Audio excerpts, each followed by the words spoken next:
Ternyata Ba'lawi itu adalah ngaku-ngaku dzurriyyah Rasul. Tidak ada fakta baik dalam kitab nasab maupun kitab sejarah. Jangankan kitab, manuskrip saja tidak ada. Lebih-lebih diperkuat dengan tes DNA. Sampai hari ini sudah 180 Ba'lawi yang dites DNA. Tidak ada satu pun yang haplogrupnya nyambung kepada baginda Rasulullah Sallallahu Alaihi Wasallam.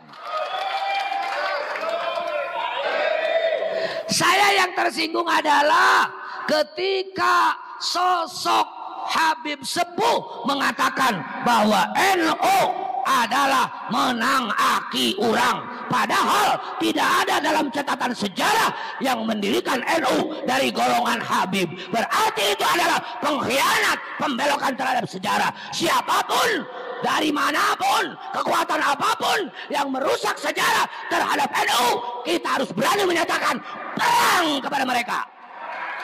Betul? Siap? Lebih turunan Rasul mabok, ikuti apa jangan? Turunan Rasul gak sholat, ikuti apa jangan? Turunan Rasul dawir, ikuti apa jangan? Lebih-lebih kalau ini adalah bukan karena tidak ada bukti sebagai dzurriyyah Rasulullah Sallallahu Alaihi Wasallam. Maka lain jika Habib-Habib alam kiwari datang menta titah sholat mung mabok ke naon dakwah gawena nganyarekan batur anti pamaren tah bahkan terindikasi dek ngabubarkeun NKRI mendukung ISIS. Kalau begitu kawan apa lawan? Kawan apa lawan?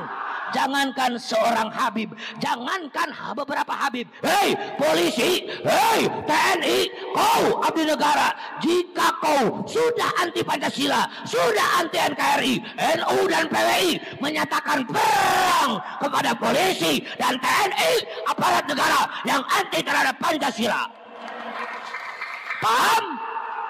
Berarti wa ala alihi wa ashabihi wa man tabi'a hudahu khaira.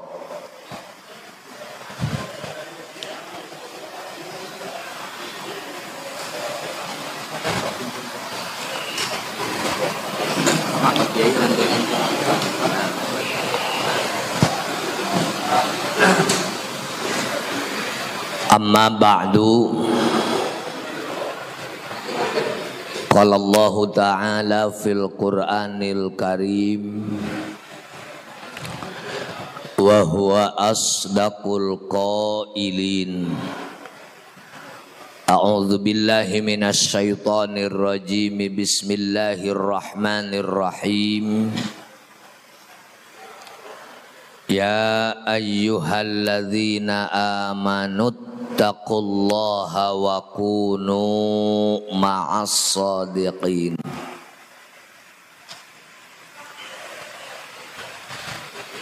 Wa qala an-nabiyyu sallallahu alaihi wasallam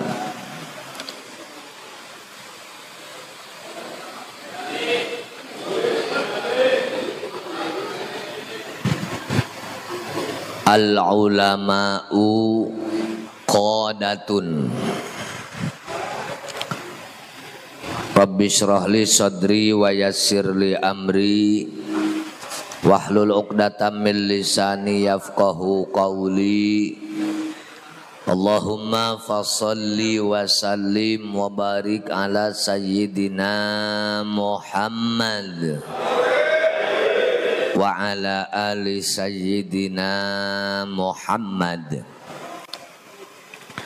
Hadratal mukarramin wal muhtaramin, para alim, para kiai, para kasepuhan, para tokoh yang saya hormati dan saya muliakan, dan yang sangat ditunggu-tunggu doa dan barokahnya. Mudah-mudahan para kiai, kesepuhan-kesepuhan semuanya senantiasa diberi kesehatan jasmani dan rohani serta panjang umur barokah. Aparat pemerintah Kabupaten Subang, Bupati atau yang mewakilinya, Bapak Kapolres atau yang mewakilinya, Bapak Dandim atau yang mewakilinya, tidak lupa Bapak Camat, Bapak Kapolsek, Bapak Danramil, Bapak Kepala Desa, Babinsa, Babinmas, para RW, Pak RT, seluruh jajaran aparat pemerintah yang saya muliakan.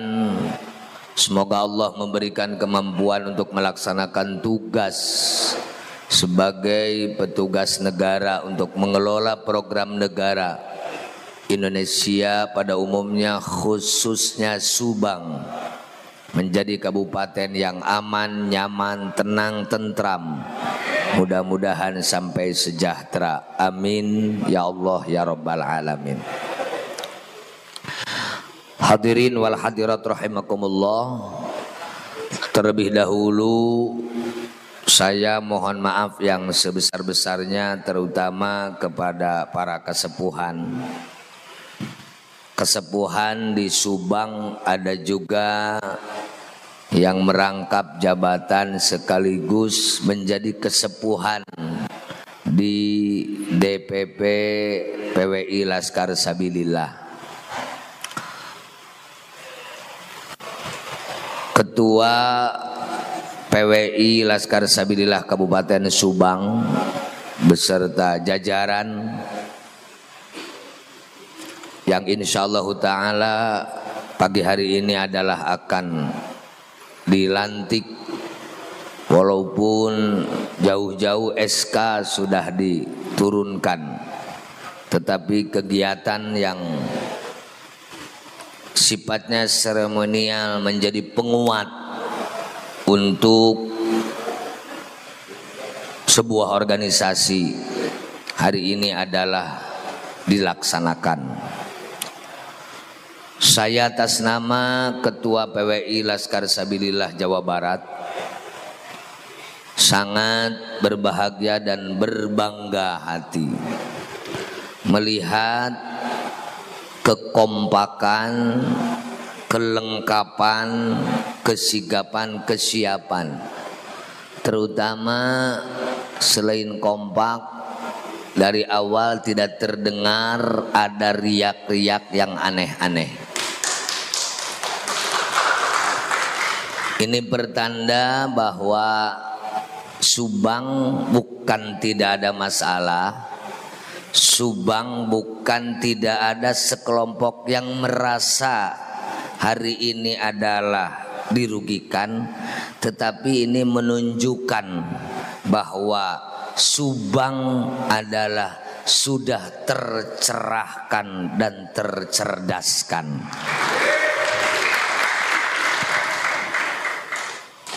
Beberapa kegiatan di tempat lain, mohon maaf, seperti di Majalengka, Karawang, personil polisi yang turun sampai 800 personil.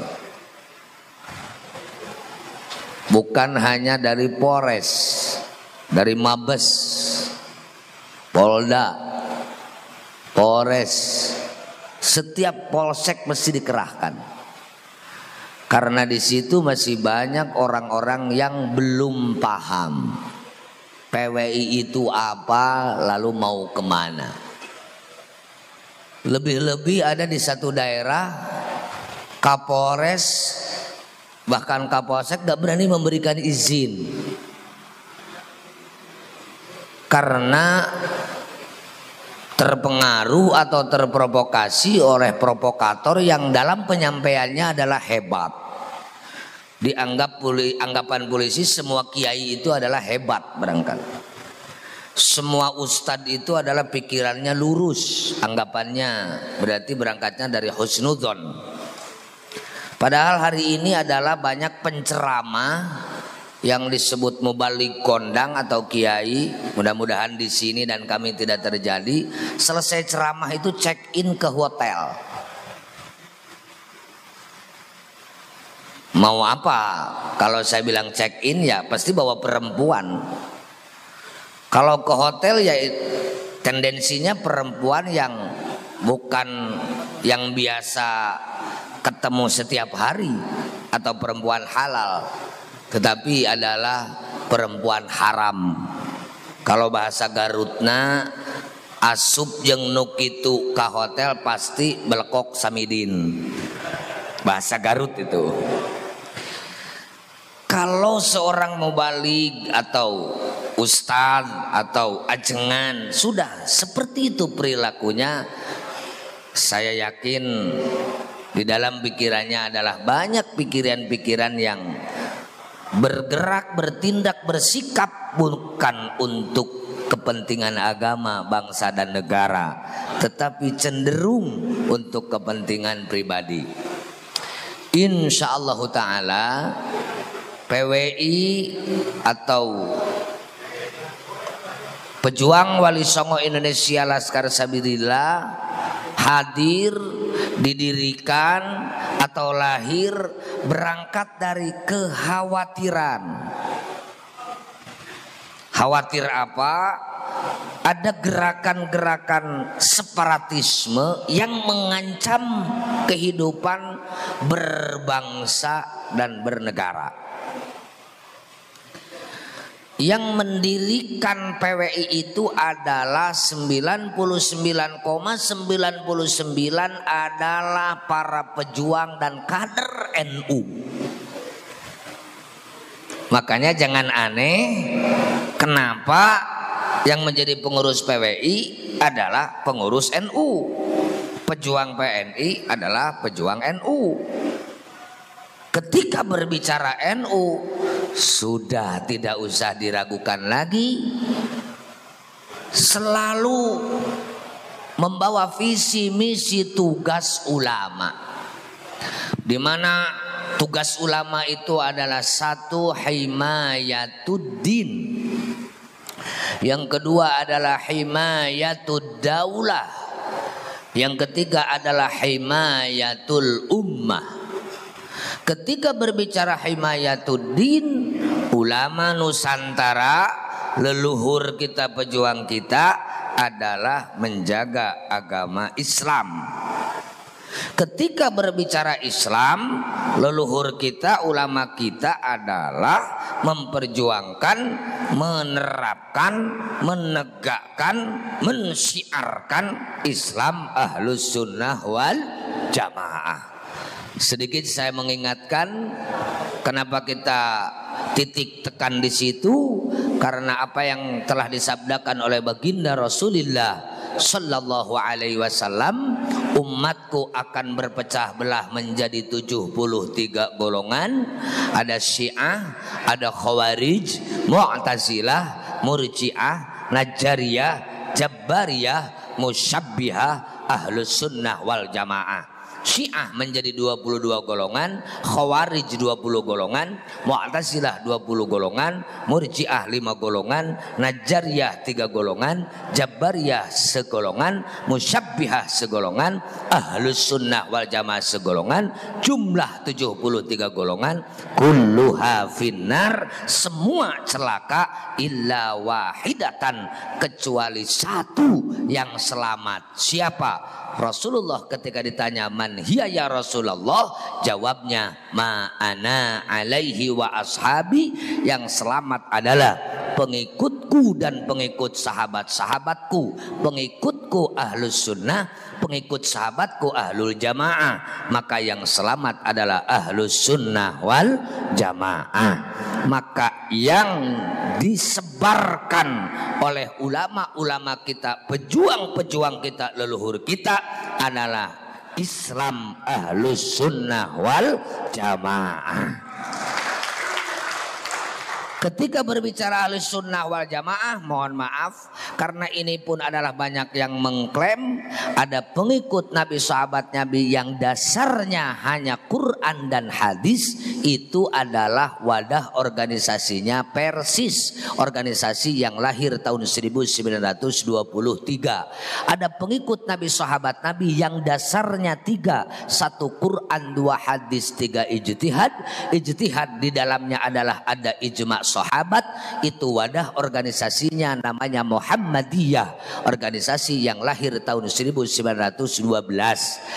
Kita yang disebarkan oleh ulama-ulama Nusantara adalah pengikut Nabi, sahabat Nabi yang dasarnya 4, 1 Quran, 2 hadis, 3 ijma dan qiyas, yang itu semua adalah dilestarikan dan dipertahankan oleh sebuah wadah yang namanya Nahdlatul Ulama, disingkat NU, yang lahir tahun 1926. Jadi NU lahir untuk mempertahankan akidah Ahlus Sunnah wal Jamaah dalam konteks dasar hukum agama Quran, hadis, ijma, qiyas, yang dalam urusan akidah mengikuti akidah Syekh Abu Hasan Al-Asy'ari atau Abu Mansur Al-Maturidi. Urusan ubudiyah wajib bermadhab, madhab yang boleh diikuti salah satu yang 4, 1 madhab Hanafi yang didirikan oleh Imam Hanafi, itu ulama yang lahir di Kufah tahun 80 Hijriah. Yang kedua madhab Maliki yang didirikan oleh Imam Malik, ulama yang lahir di Madinah tahun 93 Hijriah. Yang ketiga madhab Syafi'i, ulama yang mendirikannya adalah Imam Syafi'i, itu adalah ulama yang lahir di Palestina tahun 150 Hijriah. Yang keempat madhab Hambali yang didirikan oleh Imam Ahmad bin Hambal, itu ulama yang lahir di Baghdad tahun 164 Hijriah, yang ketika berbicara tasawuf mengikuti tasawuf Imam Junaidi Al-Baghdadi atau Imam Al-Ghazali. Itulah Nahdlatul Ulama. Yang kedua himayatud daulah, berbicara menjaga negara, karena ulama selalu punya prinsip bagaimana agar ilmu atau kita melaksanakan tugas dari Allah ini adalah bisa berjalan dengan baik. Leluhur-leluhur kita mengajarkan kepada kita prinsip ilmu yang diikuti adalah al-ilmu alladzi yusahhihul aqidah, ilmu yang bisa membawa manusia berakidah yang benar. Yang kedua al-ilmu alladzi yusahhihul ibadah, ilmu yang bisa membawa manusia ibadah yang benar. Yang ketiga al-ilmu alladzi yuslihul qalba, ilmu yang bisa membawa manusia hatinya benar, hatinya bersih.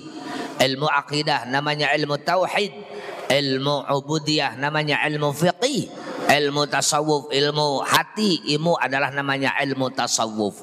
Ulama berpikir bagaimana agar semua ini dijalankan dengan baik, maka harus punya tempat yang baik. Bagaimana akan bisa mengamalkan ajaran yang baik jika tempatnya itu tidak dalam keadaan aman? Maka ulama ketika bicara agama pasti berbicara negara. Lebih-lebih kalau ngutip salah satu konsep yang disampaikan oleh Imam Ghazali, al-mulku wad-dinu tau'amani, kekuasaan dengan agama adalah 2 saudara kembar. Sabeda-beda na oke nu kembar pasti seueur sami na daripada beda na. Sabab nu kembar mah beda jasad, saadonan, sapabrik, bijilna tidinya nyieuna bareng, otomatis lahirna sok sanajan sirah 2 seueur samina saeutik beda-bedana. Ketika berbicara negara, ulama karena Indonesia ini adalah mayoritas mengikut madhab Syafi'i, maka konsep Imam Syafi'i yang dipakai. Di mana konsep negara kata Imam Syafi'i ada Darul Islam, ada Darus Salam, ada Darul Harbi. Ketika menjadi Darul Islam, negara yang berpedoman kepada Al-Quran, ulama membaca situasi dan kondisi. Apakah kawan kita yang agamanya bukan Islam atau non muslim menerima atau tidak terhadap pedoman kita jika Indonesia dipaksakan dengan itu? Karena Indonesia tingkat heterogenitas dan pluralitasnya sangat tinggi, ribuan budaya, ribuan suku, ribuan bahasa, ribuan agama, ribuan keyakinan, ratusan agama. Maka nampaknya kata ulama, jika dipaksakan ini akan terjadi huru-hara, perang tidak akan selesai. Maka ulama ketika mau memutuskan masalah pasti akan menjadikan salah satu modal utama adalah kaidah usul fiqih, darul mafasid muqaddamun ala jalbil masalih. Menghindar dari keruksakan wajib didahulukan daripada kita terlebih dahulu mencari kebaikan. Ma la yudraku kulluhu la yutraku kulluhu. Hayang masa 10 ayat 7 ge lumayan. Inginnya mendirikan syariat Islam, tapi jika terjadi peperangan, yang penting bagaimana kita selaku umat Islam melaksanakan ajaran Islam tidak diganggu oleh kawan kita sebangsa setanah air yang non muslim.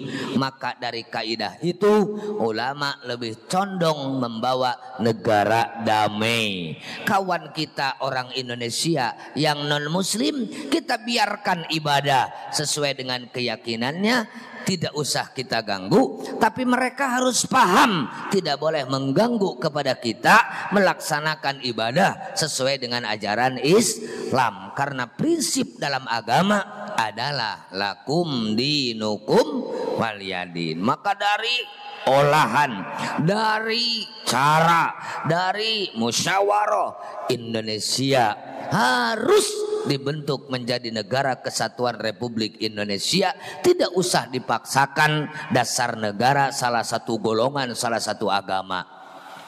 Karena komprehensif, karena masyarakatnya macam-macam, harus ada sebuah pedoman atau ideologi negara yang bisa diterima oleh semua agama, bisa diterima oleh semua golongan, bisa diterima oleh semua kekuatan. Tetapi ideologi itu jangan sekali-kali menentang kepada Al-Quranul Karim selaku pedoman rakyat Indonesia paling banyak, yakni yang beragama Islam.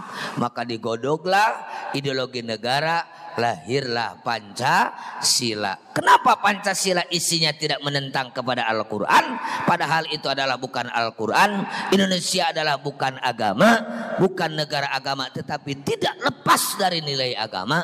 Karena yang merumuskan Al-Quran, Pancasila, salah satunya adalah Kiai Haji Wahid Hashim, anaknya Mbah Hashim Asy'ari, ayahnya Kiai Haji Abdurrahman Wahid, yang sosok tersebut paham terhadap Al-Quran, bagaimana membuat ideologi negara tidak menentang kepada Al-Quranul Karim. Alhamdulillah, lahirlah Pancasila.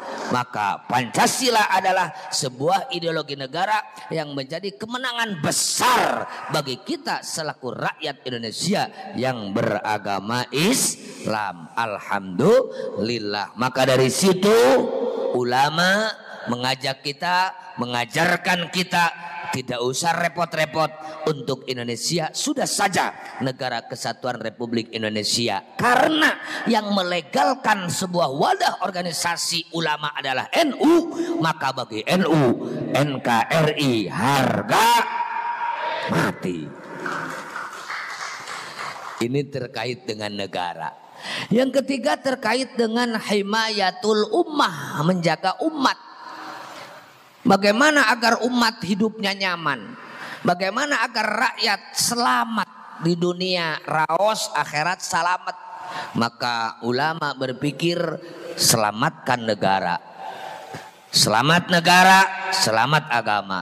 Kacau negara, kacau agama. Urus negara, ngurus agama. Riweuh negara, riweuh agama. Laras gitu? Kita ngurus negara berarti ngurus agama. Menghancurkan negara, menghancurkan agama. Sudah jelas itu. Nah, PWI membaca hari ini ada gerakan separatisme yang itu adalah berlabel agama, berkedok agama, tetapi mendikotomikan atau ngagelugen agama dengan negara. Mereka selalu mengatakan bela agama. Mereka berteriak Allahu Akbar, ngacungkeun tangan bari meureub. Anu cek urang teh sami Allahu liman hamidah. Bela agama, bela Islam, tetapi hancurkan NKRI, hancurkan Pancasila. Kira-kira jeung pemikiran orang NU cocok teu? Cocok teu? Sesuai teu? Kita terhadap gerakan mereka, apakah menyerah atau melawan? Menyerah apa melawan? Menyerah apa melawan? Bohong. Jadi kader NU jika tidak menjadikan negara sebagai kewajiban untuk kita bela. Betul apa betul? Bagaimana ketika Indonesia baru 3 bulan merdeka, lalu datang sekutu Inggris beserta Belanda. Pak Soekarno hebat, Pak Soekarno cerdas, Pak Soekarno lantang, Pak Soekarno berani. Tapi kalau harus berhadapan dengan tentara sekutu, lieur Pak, jangar Pak, ngadeg-deg Pak, lek kumaha aing ngalawana, itu loba baru ka senjata, aing sorangan, itu bedil, urang cukil. Kinten-kinten bedil sareng cukil diabenkeun, mana nu bakal kengeng? Ya bedil atuh da bedil mah sorana gedar, cukil tot. Ku cukil mah paling ge kentop. Ku bedil mah totos, laras gitu. Dalam kondisi darurat Pak Soekarno, dalam pikirannya yang kalang kabut, siapa yang mencerahkan Pak Soekarno? Seorang jenderal yang latar belakangnya ustad, seorang jenderal yang latar belakangnya santri. Siapa itu? Jenderal Sudirman. Santri itu, ustad itu. Kemana arahnya Jenderal Sudirman? Pak Soekarno, Pak Presiden, kita ini berhadapan dengan masalah besar. Ini masalah serius. Mereka datang bukan mau ngurusin tawanan perang, mereka mau menjajah kembali. Kita baru 3 bulan belum selesai. Masa kita diam? Lah iya, bukan kita diam. Apa yang harus kita lakukan? Harus kemana kita mengadu? Kata Jenderal Sudirman, datang saja ke ulama kita. Yang notabene beliau adalah sebagai pejuang agama, pejuang bangsa.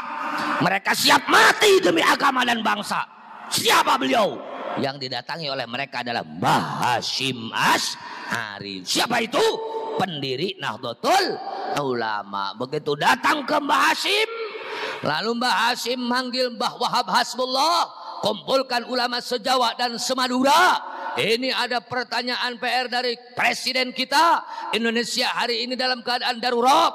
Banser geus loba nu kiih, sabilillah geus nyarempod, awewe geus jareble. Tentara sekutu mau mengambil alih kemerdekaan. Apa yang harus kita lakukan? Ulama saat itu adalah tidak tidur sehari semalam membahas terhadap tugas dari apa yang dimohonkan oleh Pak Soekarno, yang kesimpulan hasil bahasan dituangkan dalam isi resolusi jihad yang isinya melawan penjajah hukumnya wajib, umat Islam wajib mengangkat senjata, terutama warga Nahdlatul Ulama. Lawan mereka, haram mundur ketika penjajah mau mengambil alih negara kesatuan Republik Indonesia. Maka dengan ada fatwa ulama itu, yang di situ ada bumbuan, hei tong sieun paeh, paeh bela negara mati syahid, jangan takut mati, mati membela negara mati syahid. Punten nu tadi geus kiih, tadi geus nyempod, tadi geus nyeri sirah, tadi geus nyeri beuteng, tadi geus teu puguh rampa, teu hayang dahar, teu hayang kiih, teu hayang nginum, teu hayang naon, karena ada motivasi dari fatwa ulama bela negara mati syahid. Kita wajib membela negara. Ayo bersama-sama ulama dan santri. Maka 2 minggu berturut-turut tidak berhenti terjadi peperangan antara tentara sekutu dan santri kiai rakyat Indonesia. Ternyata yang membunuh membunuh panglima perang dari Inggris. Maaf, bukan tentara, bukan polisi, karena itu belum terbentuk. Siapa? Adalah santri. Namanya jangan salah, Bapak atau Ustadz Harun. Itu adalah yang membunuh panglima perang. Bukan Habib. Bukan Habib. Adalah santri yang cinta dan berguru kepada ulama asli Indonesia, ulama Nusantara. Namanya adalah Harun. Mudah-mudahan ada dalam rahmat ridhonya Allah Subhanahu wa taala. Kalau begitu santri hebat apa tidak? Kalau begitu ulama berperan apa tidak? Maka mohon maaf kalau bapak-bapak sering melihat sekarang tayangan ceramah saya di YouTube, kalau ada bupati, ada gubernur, presiden, menteri, DPR, Kapolri, Kapolda, Kapolres, Kapolsek, dan Ramil dan Dim gak menghargai kiai, gak menghargai santri, gak menghargai ulama, pejabat itu harus dibawa ke rumah sakit jiwa. Harus dibawa kemana? Ke rumah sakit jiwa. Eta pejabat anu miring. Mereka tidak tahu diri. Ari jelema teu tahu diri, cager eta lieur. Orang enggak tahu diri itu sehat apa sakit? Bertamu ke Indonesia, numpang hidup di Indonesia, berguru ke ulama-ulama Indonesia, akhirnya mengklaim tidak akan ada Indonesia jika tidak ada Habib. Indonesia barokah karena ada orang Yaman yang disebut dengan Habib. Mohon maaf Pak, Habib itu sebutan orang Yaman yang mengaku sebagai dzurriyyah Rasul.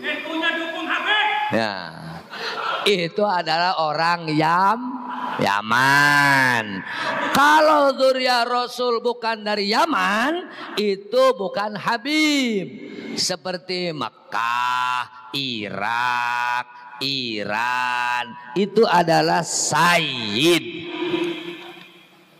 Wilujeng Abah Anton, Jenderal Dr. Purnawirawan Anton Carlian. Beliau mantan Kapolda Jawa Barat.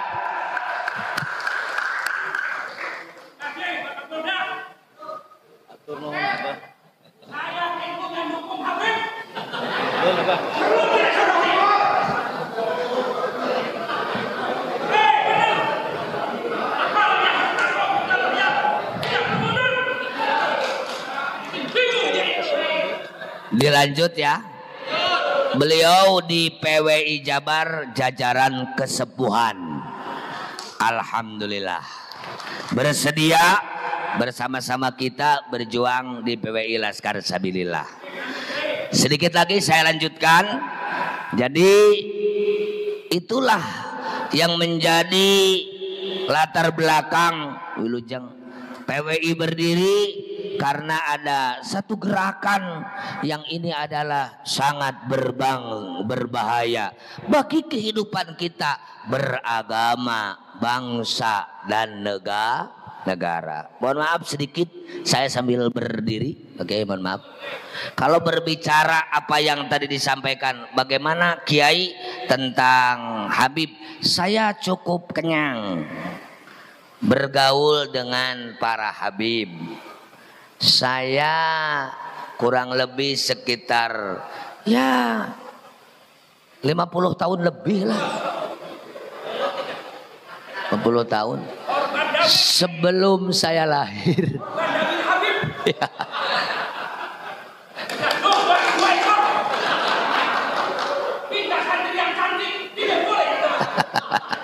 Ya. Beliau kecewa karena salah satunya korban dawir. Pernah cenanya. Ibu-ibu ingin tahu yang pidato siapa, sambil berjalan sini bisa nggak? Mohon. Oh, di depan sana. Oh, boleh.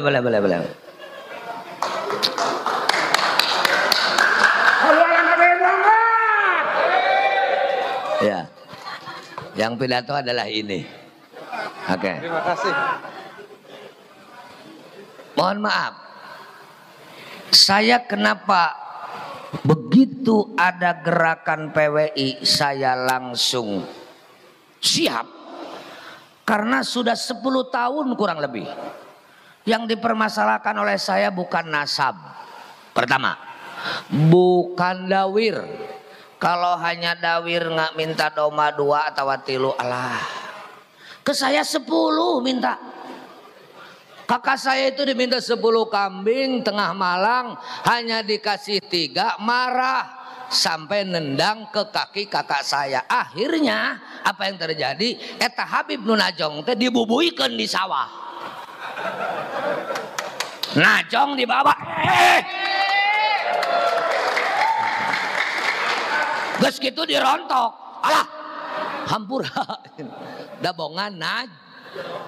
Sering datang ke saya, dihormat, apa saja mau dikasih, tapi suruh sholat nggak mau. Apa yang terjadi? Diusir. Bobora'a Habib zuriyah palsu, zuriyah Rasulullah asli, temake patokan agama, balik sia. Naonan mantog ka dieu. Ana zuriyah Rasul dijamin ke surga. Wadul, sia ngaku zuriyah Rasul tersolat kau bajang mabok, berarti ngaruksak Rasulullah Sallallahu Alaihi Wasallam, ngaruksak Islam. Komo lamun pal cacak-cacak betul ini zuriyah Rasul. Kalau seandainya ini zuriyah Rasul tapi sikap dan akhlaknya tidak mencerminkan Rasulullah, apa itu memperkuat agama apa merusak agama? Mohon maaf, saya 10 tahun sebelum ramai ini karena mendengar Habib bodoh lebih utama daripada ulama. Itu sudah mendengar dulu. Cinta habaib walaupun tukang mabok, tukang judi di kuburan aman, tidak akan mendapatkan pertanyaan mungkar nakir. Saya itu sudah perang dulu. Kalau mengatakan Faqih Muqaddam leluhur habaib bahwa Mi'raj sehari 70 kali, nah baru-baru ini saya dengar, baru-baru ini. Jika dari dulu saya dengar, wah nggak tahu apa yang akan terjadi. Makanya mohon maaf, saya beberapa kali bersentuhan permasalahan dengan Habib-Habib, termasuk dengan Bahar Smith. Saya kurang lebih 2 tahun apa 3 tahun itu bertemu di persidangan. Saya katakan saat itu adalah ditangkap oleh Polda Jabar, bahwa kata beliau bahwa pemerintah sekarang itu adalah kriminalisasi ulama. Saya jawab, bukan kriminalisasi ulama. Yang ditangkap polisi adalah ulama kriminal. Yang ditangkap polisi adalah Habib kriminal. Bukan kriminalisasi Habib, tapi Habib kriminal ditangkap oleh polisi. Saya saat itu ditanya sama Pak Kapolda, Polda Suntana, Kiai betul begitu betul? Siap dijadikan saksi? Siap. Bagaimana kalau dia sidang? Sidang.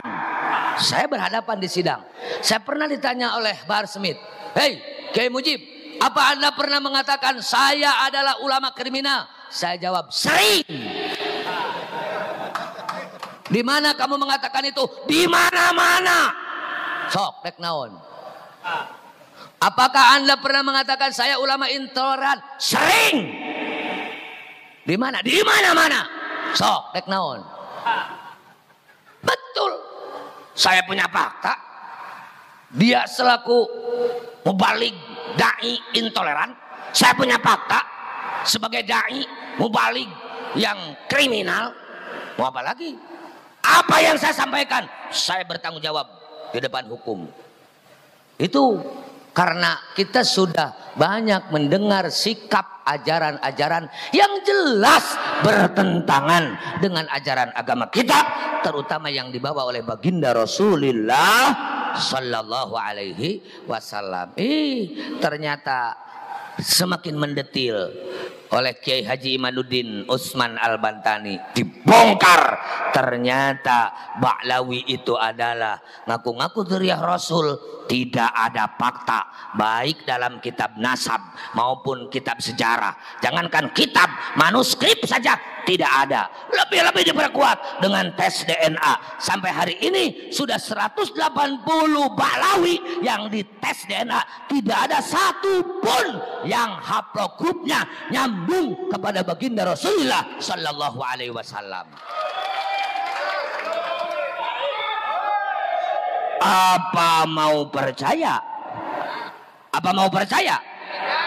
Mohon maaf, kelakuanana gitu, tes DNA hasilna gitu, bukti dina kitab sejarah, kitab nasab bahwa Ubaidillah yang ngaku anaknya Sayyid Ahmad bin Isa tidak ada.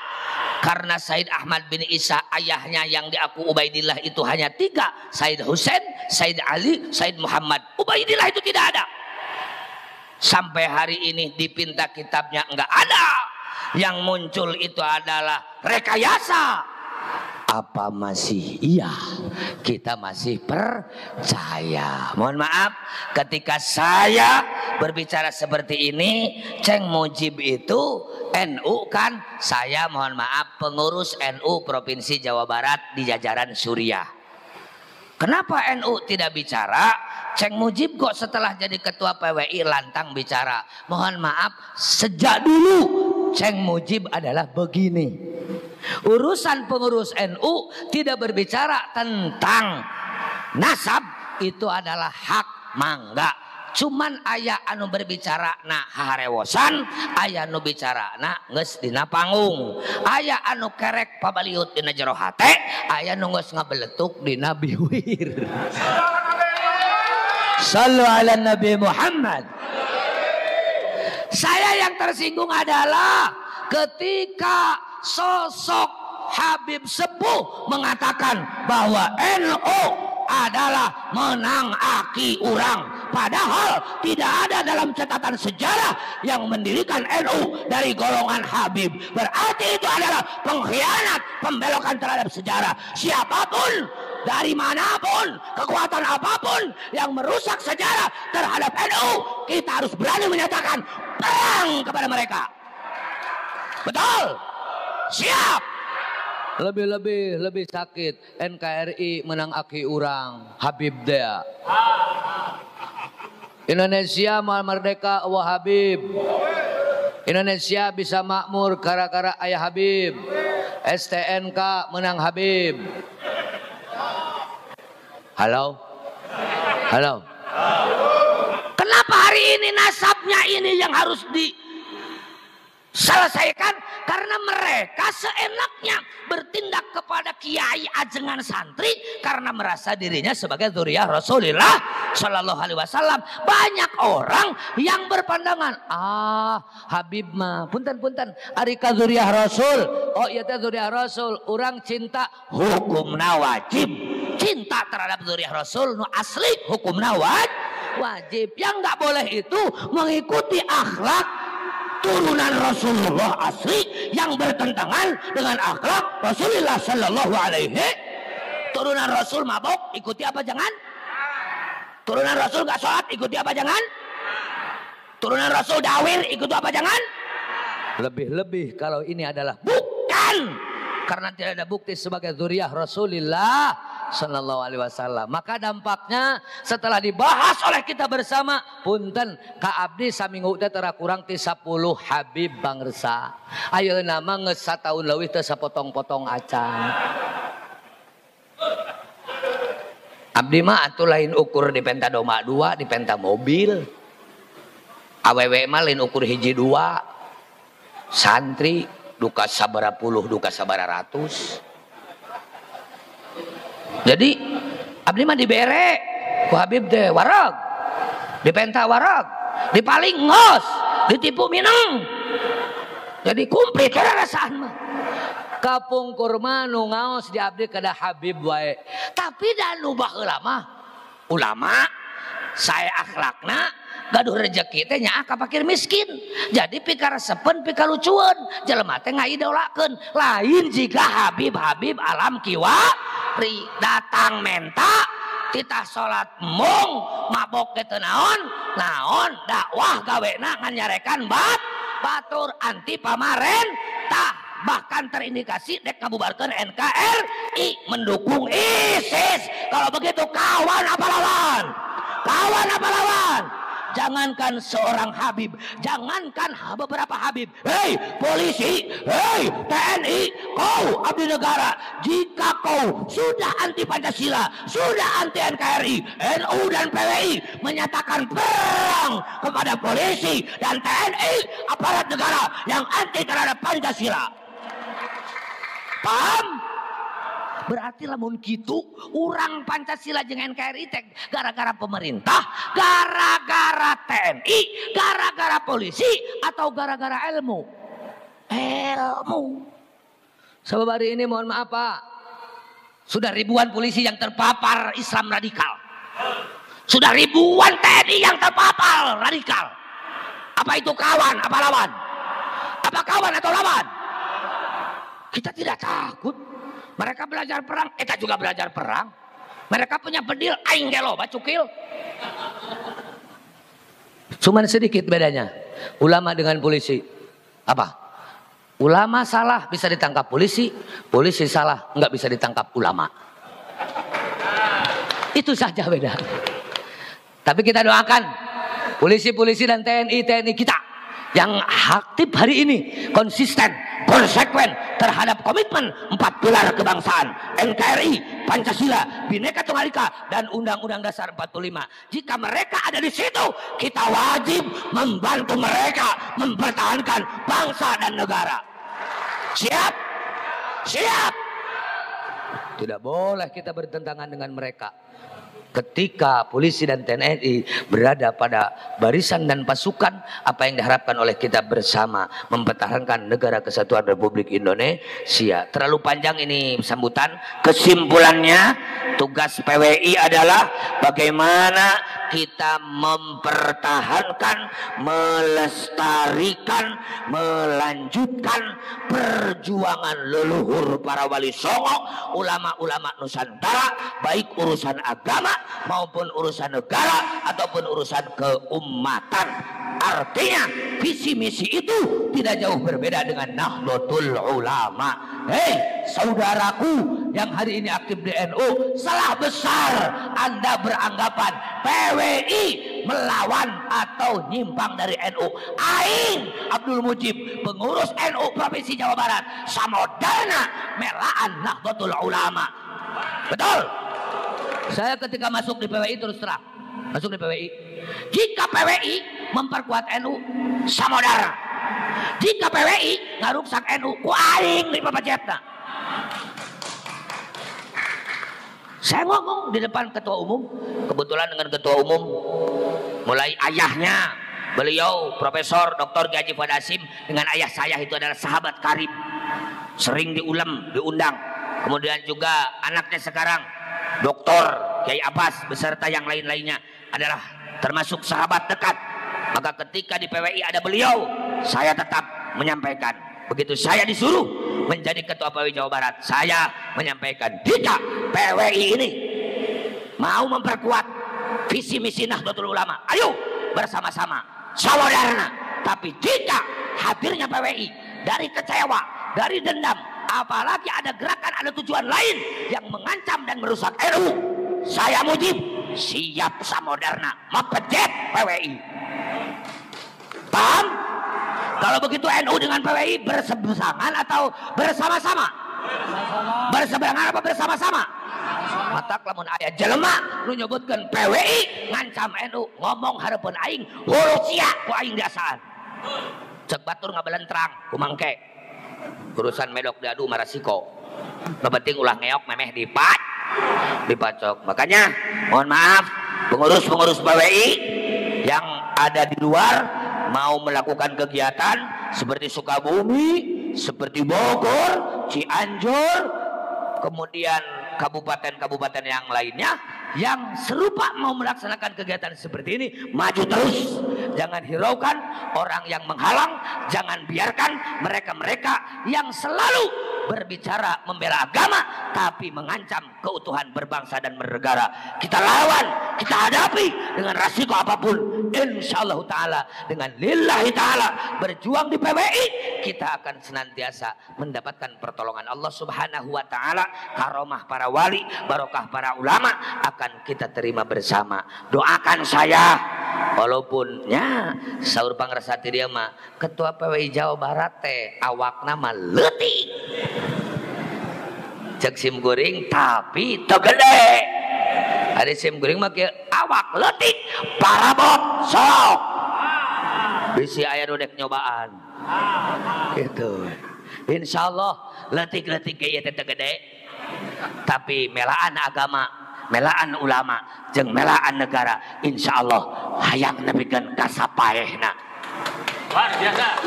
Sim kuring punten. Ngaji di hiji tempat dicarek ngomong NU. Di sini kiai jangan ngomong NU kunaon.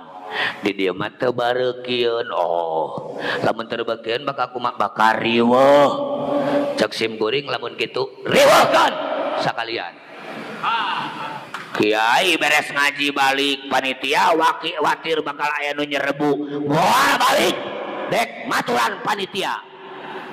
Lain gitu. Kayak balik bisa aya nu megat pegat deui paing di dieu mah cenah loba tukang teluh maksudna kompor sok kana beuteung tong kompor hawo paing didaguan sok kumaha deui geus kitu nya sok cenah kumaha kiai jelema teu beuki ka NU jelema ngaena NU eta teu nyaho tentang NU. Tahlilan, marhabaan, ziarah kubur, talqin mayit itu adalah amaliyah-amaliyah warga Nahdlatul Ulama. Kiai, saya mah FPI. Atuh jang, FPI itu bukan wadah akidah, itu wadah pergerakan. Memberantas mabuk, amar ma'ruf nahi mungkar, itu wilayahnya Front Pembela Islam dulu yang sekarang sudah dibubarkan. Adapun satu wadah atau organisasi yang ingin memelihara tahlilan, marhabaan, ziarah kubur, talqin mayit, haulan termasuk nisfu saban adalah Nahdlatul Ulama. Karena organisasi lain tidak mempertahankan tentang amaliyah itu, terutama akidah Ahlus Sunnah wal Jamaah. Bisa dipahami ya? Saya tidak mau ibu-ibu, bapak-bapak PWI ini dibingungkan dengan NU. Memang NU bukan PWI, PWI bukan NU. Ari celilis mah carogena AF, ari ceimas mah carogena dadan. Jadi dadan jeung ceimas, AF jeung naon lilis jeung mang AF. Tapi sarua dadan AF imas jeung lilis adalah jelema, imas jeung lilis awewe, dadan jeung AF lalaki. Artinya orang NU siap gabung ke PWI karena PWI mau menyempurnakan dan membantu NU. Orang NU mendukung PWI karena PWI lahir untuk memperkuat NU. Paham? Insya Allah saya bicara seperti ini adalah tanggung jawab lahir batin dunia akhirat. Jika NU menganggap PWI mengancam, bahkan PWI itu adalah akan mengacaukan agama dan negara, saya sarankan kepada oknum NU seperti itu, tong ajedog di NU, tong jadi pengurus NU, siap modal. Ngajedog di NU bakal kawalat di NU.